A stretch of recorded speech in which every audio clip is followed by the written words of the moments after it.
Buenas, boa tarde, tudo bem?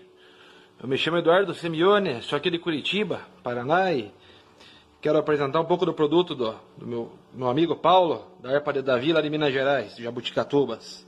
Então mandei fazer uma viola com ele, e tá aí a violinha, jacarandá, tampa de cítica, o fundo e lateral de jacarandá da Bahia, captação Fishman, os detalhes aqui em madrepérola da escala, aqui a harpa de Davi, a assinatura.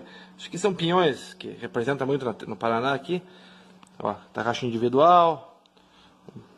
Um produto muito diferenciado, mas o que me chamou a atenção é o som dessa violinha, que apesar de ser pequena, faz um barulhão. Vou fazer uma seleçãozinha de pagode aqui. Vou fazer um cavalo enxuto.